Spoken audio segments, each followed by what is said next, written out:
Hello बच्चों, welcome to पढ़ ले जेई वंस अगेन। दोस्तों स्वागत है आप सभी का।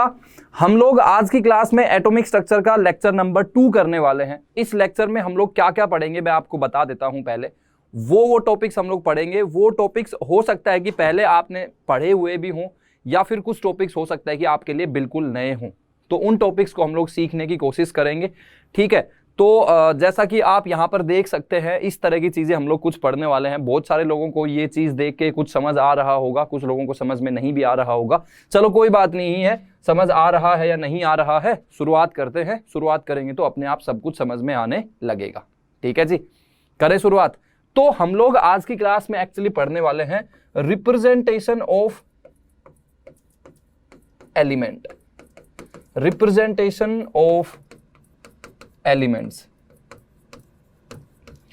रिप्रेजेंटेशन ऑफ एलिमेंट्स या फिर बेसिकली रिप्रेजेंटेशन ऑफ एटम। अच्छा, एक इंपॉर्टेंट बात मैं आपको बता देता हूं आज के लेक्चर के बारे में या फिर एटॉमिक स्ट्रक्चर के बारे में स्पेसिफिकली, कि इस चैप्टर में से एनसीईआरटी में से बहुत ज्यादा क्वेश्चंस आते हैं। तो मैं इन क्लासेस में आपको एनसीईआरटी के क्वेश्चंस भी करवाऊंगा। मतलब इनफैक्ट मैं आपको उनका पेज नंबर भी बता दूंगा कि ये क्वेश्चन जो है वो कौन से पेज नंबर पे है, कौन सा सोल्ड एग्जाम्पल है, ताकि आपको जब एनसीईआरटी खोलो तो एकदम ऐसी चीजें ना लगे कि अरे भाई ये क्या देख लिया हमने मतलब ये क्या चीजें है ना। जनरली ऐसा होता है कि एटॉमिक स्ट्रक्चर की एनसीईआरटी जब हम लोग खोलते हैं तो लगता है कि भाई एनसीईआरटी में तो कुछ अलग ही रामायण लिखी हुई है, कुछ अलग ही चीजें लिखी हुई है। तो इसीलिए आपको वो एकदम नया ना लगे, मैं आपको एनसीईआरटी के प्रॉब्लम्स भी इन क्लासेस में करवाऊंगा, ठीक है। तो आज की क्लास में भी मैं आपको बहुत सारे एग्जांपल्स एनसीईआरटी से करवाऊंगा। तो हम लोग अभी देखते हैं रिप्रेजेंटेशन ऑफ एलिमेंट्स। तो रिप्रेजेंटेशन के बारे में मैं पहले भी आपको कुछ कुछ बातें बता चुका हूं, वहीं से मैं शुरुआत करूंगा, ठीक है। कुछ एनसीईआरटी के एग्जाम्पल्स भी करवाऊंगा और फिर हम लोग आइसोटोप्स, आइसोबार्स, इन सब के बारे में देखेंगे, ठीक है। तो जी मतलब मान लो जैसे ऐसा कुछ सिंबल आपने देखा होगा, Na1123 देखा है क्या ऐसा सिंबल कुछ? अच्छा, ये नहीं देखा होगा तो ये देखा होगा Fe2656। मतलब कोई भी एटम जो रहता है उसके लिए आपको पता है कि उसके अंदर न्यूक्लियस भी प्रेजेंट रहता है और न्यूक्लियस के अंदर प्रोटॉन्स एंड न्यूट्रॉन्स प्रेजेंट होते हैं। न्यूक्लियस के बाहर डिफरेंट सेल्स में इलेक्ट्रॉन्स घूमते रहते हैं। तो क्या अलग अलग एलिमेंट्स के एटम को देखोगे तो क्या सेम नंबर ऑफ प्रोटॉन्स मिलेंगे? बिल्कुल नहीं। क्या सेम नंबर ऑफ इलेक्ट्रॉन्स मिलेंगे? बिल्कुल नहीं। क्या सेम नंबर ऑफ न्यूट्रॉन्स मिलेंगे? बिल्कुल नहीं। कहने का मतलब यह है कि जैसे ये सोडियम है, इसमें जितने नंबर ऑफ प्रोटॉन्स हैं, क्या उतने नंबर ऑफ प्रोटॉन्स इसमें मिलेंगे? ऐसा बिल्कुल भी नहीं है। तो हमें किसी एलिमेंट को देख के कैसे पता चलेगा कि इसमें कितने नंबर ऑफ प्रोटॉन्स है, इसमें कितने नंबर ऑफ इलेक्ट्रॉन्स है, इसमें कितने नंबर ऑफ न्यूट्रॉन्स है? उनके लिए हम लोग उसका रिप्रेजेंटेशन यूज करते हैं, ठीक है। और रिप्रेजेंटेशन कुछ ऐसा लिखा रहेगा। तो इसमें हमको 3 चीजों पे फोकस करना है। पहला जो ये Na लिखा हुआ है, दूसरा जो नीचे 11 लिखा हुआ है और तीसरा नीचे 23 लिखा हुआ है। इसमें देखोगे तो यहां पर Fe लिखा हुआ है, नीचे 26, ऊपर 56। और एक जनरल आइडिया ये रहेगा कि ये X है, नीचे Z लिखा हुआ है, ऊपर A लिखा हुआ है, ठीक है। तो जो ये X रहता है, जो यहां पर बेसिकली Na है, यहां पर Fe है, this is basically the symbol of element. X जो है वो क्या रहता है? Chemical symbol of the element. जैसे यहां पर ये Na है तो Na एक्चुअली किसका सिंबल होता है? सोडियम का सिंबल होता है। So this is chemical symbol of element. ये क्या रहता है बोलो? Chemical symbol of element. जो नीचे वाला नंबर रहता है Z, that is basically the atomic number of that element. वो क्या रहता है? एटॉमिक नंबर को रिप्रेजेंट करता है। जैसे यहां पर क्या है? 11 है, तो इसका एटॉमिक नंबर क्या हो जाएगा? 11। इसमें कितना है? नीचे 26 है, तो जो नीचे वाला नंबर रहता है वो क्या रहता है? आपका एटॉमिक नंबर। जैसे यहां पर लिखा हुआ है, जो Z है वो किसको रिप्रेजेंट करता है? एटॉमिक नंबर को। और एटॉमिक नंबर इनडायरेक्टली रिप्रेजेंट करता है आपके नंबर ऑफ प्रोटॉन्स को। किसी एलिमेंट के अंदर कितने नंबर ऑफ प्रोटॉन्स होंगे उसको रिप्रेजेंट करता है अपना नीचे वाला नंबर। तो जो ये 11 है, this is your atomic number. This is your atomic number. अब ये जो एटॉमिक नंबर है वो नंबर ऑफ प्रोटॉन्स को रिप्रेजेंट करेगा। और एक बात और हमको पता है कि किसी भी एटम के अंदर जितने नंबर ऑफ प्रोटॉन होंगे उतने ही नंबर ऑफ इलेक्ट्रॉन्स भी होंगे। क्यों? क्योंकि प्रोटॉन पे पॉजिटिव चार्ज रहता है, इलेक्ट्रॉन पे उतना ही नेगेटिव चार्ज रहता है। So for an atom to be electrically neutral, एक एटम को अगर न्यूट्रल रहना है तो उसके अंदर जितने नंबर ऑफ प्रोटॉन्स हैं उतने नंबर ऑफ इलेक्ट्रॉन्स भी होने चाहिए। क्योंकि अगर प्रोटॉन्स ज्यादा हो गए तो एटम पे ओवरऑल पॉजिटिव चार्ज आ जाएगा, अगर इलेक्ट्रॉन्स ज्यादा हो गए तो एटम पे ओवरऑल नेगेटिव चार्ज आ जाएगा। तो अगर आप किसी न्यूट्रल एटम के लिए देखोगे so number of protons must be equal to number of electrons. समझ में आ गई बात? समझ में आ गई? नोट करो, ये नोट कर लिया यहां तक? अच्छा, तो एटॉमिक नंबर जो नीचे वाला नंबर है वो नंबर ऑफ प्रोटॉन्स को रिप्रेजेंट कर रहा है, नंबर ऑफ प्रोटॉन्स को रिप्रेजेंट कर रहा है। तो मैं उसको ये भी तो लिख सकता हूं कि नंबर ऑफ इलेक्ट्रॉन्स को भी रिप्रेजेंट करेगा। अच्छा, 23 के बारे में, ऊपर वाले नंबर के बारे में क्या बोलोगे? जो ऊपर वाला नंबर है ए, वो रहता है हमारा मास नंबर। जो ऊपर वाला नंबर है वो क्या होगा? Mass number. जैसे इसमें देखोगे तो मास नंबर 23 है, इसमें देखोगे तो मास नंबर क्या है? 56। तो ये जो मास नंबर है वो नंबर ऑफ न्यूक्लियॉन्स को रिप्रेजेंट करता है। किसको रिप्रेजेंट करता है? नंबर ऑफ न्यूक्लियॉन्स को। और न्यूक्लियॉन्स क्या होते हैं बोलो? जो न्यूक्लियस के अंदर प्रेजेंट है। और न्यूक्लियस के अंदर क्या प्रेजेंट रहता है? Proton and neutron. तो इसका मतलब ये है कि जो ये ऊपर वाला नंबर है that will be sum of number of protons and neutrons. जो ऊपर वाला नंबर है mass number, that will be sum of number of protons and number of neutrons. तो यहां पर जो यहां पर 23 लिखा हुआ है वो क्या हो जाएगा? अपना mass number, which is basically number of protons plus number of neutrons, या फिर Z प्लस N। N क्या है? अपना न्यूट्रॉन्स का नंबर। तो जैसे अगर इसमें कोई पूछे आपसे कि 23 जो है वो मास नंबर है, मतलब नंबर ऑफ न्यूक्लियॉन्स कितने हैं? 23। अब जैसे इस वाले एलिमेंट में हम लोग समझने की कोशिश करते हैं भाई, Fe26 56, तो Fe तो इसका सिंबल हो जाएगा। Fe किसका सिंबल होता है? आयरन का सिंबल होता है, लोहे का। ठीक है, तो अगर इसमें एटॉमिक नंबर देखेंगे तो 26 है, नीचे वाला नंबर क्या है बोलो? 26। और 26 क्या हो जाएंगे? नंबर ऑफ प्रोटॉन्स हो जाएंगे। एंड नंबर ऑफ प्रोटॉन्स को हम लोग Np से रिप्रेजेंट कर देते हैं। किससे? Np। Np मतलब number of protons. Bar bar number of protons लिखने में काफी ज्यादा एफर्ट लगेगा, तो हम लोग Np लिख देते हैं। Np मतलब नंबर ऑफ प्रोटॉन्स। तो नंबर ऑफ प्रोटॉन्स कितने हो जाएंगे? 26। अच्छा, नंबर ऑफ प्रोटॉन्स 26 होंगे तो नंबर ऑफ इलेक्ट्रॉन्स भी 26 होंगे। बोलो हाँ या ना? भाई नंबर ऑफ प्रोटॉन्स अगर 26 है तो नंबर ऑफ इलेक्ट्रॉन्स भी कितने होंगे? 26 होंगे। तो नंबर ऑफ न्यूट्रॉन्स कितने आएंगे? नंबर ऑफ न्यूट्रॉन्स के लिए ऊपर वाला नंबर माइनस नीचे वाला नंबर। नंबर ऑफ न्यूट्रॉन्स के लिए क्या करेंगे? ऊपर वाला नंबर माइनस नीचे वाला नंबर। तो नंबर ऑफ न्यूट्रॉन्स एक्चुअली 56 नहीं होगा। जो 56 है वो तो number of protons plus number of neutrons है, और नंबर ऑफ प्रोटॉन्स 26 है, तो नंबर ऑफ न्यूट्रॉन्स कितने हो जाएंगे? 56 माइनस 26 मतलब 30 हो जाएगा। क्लियर है? अंडरस्टूड? अब इसमें बात करोगे तो एटॉमिक नंबर 11 है, मतलब नंबर ऑफ प्रोटॉन्स इसमें 11 होंगे, नंबर ऑफ इलेक्ट्रॉन्स भी 11 होंगे। और नंबर ऑफ न्यूट्रॉन्स कितने होंगे आप मुझे बताइए? नंबर ऑफ न्यूट्रॉन्स कितने होंगे? तो 23 माइनस 11, 23 माइनस 11 यानी कि 12 हो जाएगा।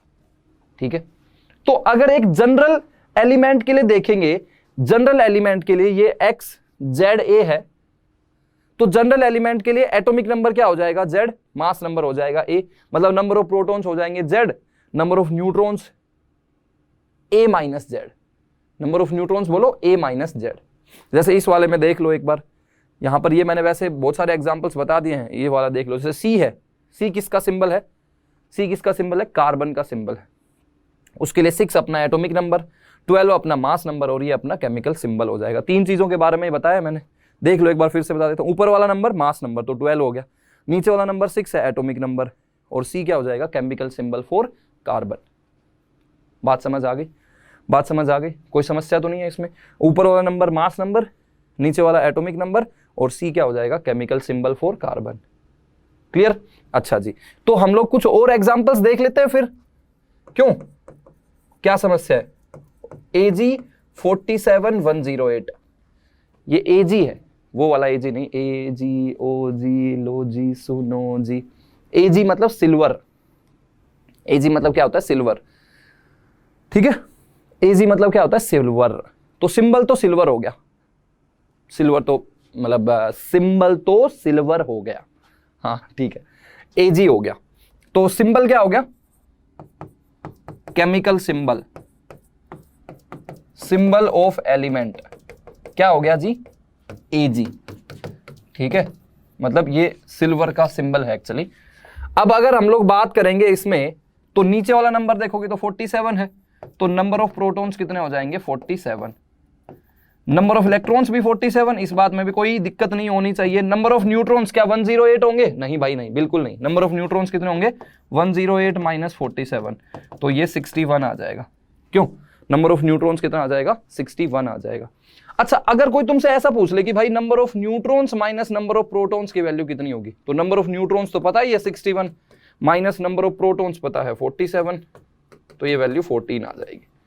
सही है क्या, क्या आ जाएगी, 47 आ जाएगी। तो एक जनरल आइडिया अगर हम लोग लें, ये XZA है, ठीक है, XZA, तो इसके लिए आप मुझे बताइए कि नंबर ऑफ प्रोटॉन्स कितने हो जाएंगे, तो भाई नीचे वाला नंबर देख लो Z, नंबर ऑफ इलेक्ट्रॉन्स वो भी Z, number of neutrons A minus Z, ऊपर वाला नंबर माइनस नीचे वाला नंबर A माइनस Z, और number of neutrons minus number of protons कितने हो जाएंगे, तो A माइनस Z और माइनस Z, मतलब A माइनस 2Z हो जाएंगे। अरे भाई नंबर ऑफ न्यूट्रॉन्स तो A माइनस Z है ही ना, number of neutrons A minus Z है, उसमें से नंबर ऑफ प्रोटॉन्स और घटा दो तो A माइनस Z, और उसमें से नंबर ऑफ प्रोटॉन्स Z घटा दिया तो A माइनस 2Z हो जाएगा। ठीक है, A माइनस 2Z, क्लियर हो गया। तो इस पे मुझे लगता है कि एक दो एनसीईआरटी के एग्जांपल्स कर लेंगे, मोर देन सफिशिएंट रहेगा। कुछ एक दो एग्जांपल्स में थोड़े और ट्रिकी एग्जांपल्स भी करवा देता हूं, ठीक है। तो ये प्रॉब्लम नंबर 2.1 है भाई, आप देख पा रहे हो क्या, मतलब ये मैंने एनसीईआरटी से उठाए हैं, ये एनसीईआरटी के पेज नंबर 36 पे है, एनसीईआरटी पेज नंबर 36। भाई आपको पता है कि एनसीईआरटी का बहुत इंपॉर्टेंस है ना, जो आप एग्जाम देने वाले हो उस एग्जाम को कंडक्ट करवाने वाले लोग चाहते हैं कि आप एनसीईआरटी पढ़ो, तो उसके लिए आपको एनसीईआरटी वाले प्रॉब्लम्स तो करने ही करने पड़ेंगे। तो मैं आपको सारे के सारे प्रॉब्लम्स करवाऊंगा एनसीईआरटी के सारे, मतलब सोल्ड एग्जांपल्स भी, और जो एनसीईआरटी में चैप्टर के पीछे वाली प्रॉब्लम्स होती हैं वो भी, और वो कर लोगे तो भी अपने आप में एक अच्छे लेवल की तैयारी हो जाएगी तुम्हारी भाई, ठीक है। और उन्हीं प्रॉब्लम्स को सोल्व करने के लिए कुछ कॉन्सेप्ट्स को पता होना चाहिए, तो वो कॉन्सेप्ट्स भी सीखेंगे हम लोग यहाँ पे। तो एनसीईआरटी में पेज नंबर 36 पे है, ये वेरीफाई कर सकते हो आप, है ना, एक बार वेरीफाई करना यार, ये भी आपका होमवर्क है एक तरह से, कि वेरीफाई करना कि मैं कहीं झूठ तो नहीं बोल रहा हूं। ये एनसीईआरटी का पेज नंबर 36 पे है, ये प्रॉब्लम नंबर 2.1। क्या बोला है, calculate the number of protons, neutrons and electrons in BR 3580, BR 3580 क्या है बोलो, BR 35 और 80 ये है, ठीक है। एनसीईआरटी में भी एग्जैक्टली ऐसे ही लिखा है, प्रॉब्लम नंबर 2.1, ठीक है जी, प्रॉब्लम नंबर 2.1। तो BR 3580 है, तो हमको बताना है नंबर ऑफ प्रोटॉन्स, तो नंबर ऑफ प्रोटॉन्स के लिए क्या करोगे बोलो, कुछ नहीं करना, नीचे वाला नंबर देख लो, तो नंबर ऑफ प्रोटॉन्स कितना आ गया, नीचे वाला नंबर 35, नंबर ऑफ इलेक्ट्रॉन्स भी 35, नंबर ऑफ न्यूट्रॉन्स के लिए 80 माइनस 35, 80 माइनस 35 कितने हो गए, 45 हो गए। अच्छा, कुछ लोगों को ऐसा लगता है कि भाई number of proton, number of electron और नंबर ऑफ न्यूट्रॉन ये तीनों एग्जैक्टली इक्वल होने चाहिए, तो इसमें नंबर ऑफ प्रोटॉन और इलेक्ट्रॉन तो इक्वल होते हैं, लेकिन न्यूट्रॉन्स इक्वल क्यों नहीं आ रहे। देखो इधर की तरफ प्रोटॉन और इलेक्ट्रॉन तो 35 आ गए, लेकिन न्यूट्रॉन कितने आए, 45। तो न्यूट्रॉन्स इक्वल हो भी सकते हैं, इक्वल नहीं भी हो सकते, जरूरी नहीं है, क्योंकि न्यूट्रॉन्स पे तो कोई चार्ज ही नहीं होता है, वो कोई चार्ज ही प्रोवाइड नहीं कर रहे, तो न्यूट्रॉन्स कितने भी ज्यादा हो कोई फर्क नहीं पड़ने वाला है, न्यूट्रॉन्स कितने भी ज्यादा हो कोई भी फर्क नहीं पड़ने वाला है। और न्यूट्रॉन्स जनरली ऐसा देखा गया है कि हायर एलिमेंट्स के लिए प्रोटॉन से ज्यादा ही मिलते हैं, क्योंकि वो स्टेबिलिटी ऑफ न्यूक्लियस के लिए रिस्पॉन्सिबल होता है, क्योंकि वो न्यूक्लियर फोर्सेज के लिए रिस्पॉन्सिबल होते हैं। So that is a different thing, but यहाँ पर मतलब आपको ये बात फील में लानी है कि भाई नंबर ऑफ न्यूट्रॉन्स जरूरी नहीं कि हर बार जितने प्रोटॉन होंगे उतने न्यूट्रॉन होंगे, क्योंकि न्यूट्रॉन्स पे तो कोई चार्ज ही नहीं है, तो वो ज्यादा भी हो जाएंगे तो कोई फर्क पड़ने वाला नहीं है। समझ में आ गई जी बात। प्रॉब्लम नंबर 2.1 हो गया, एनसीईआरटी का बहुत आसान प्रॉब्लम है। अच्छा, प्रॉब्लम नंबर 2.2 ये भी अगेन पेज नंबर 36 पे ही है, ठीक है, पेज नंबर 36 पे ही है एनसीईआरटी के। तो बहुत सिंपल प्रॉब्लम है,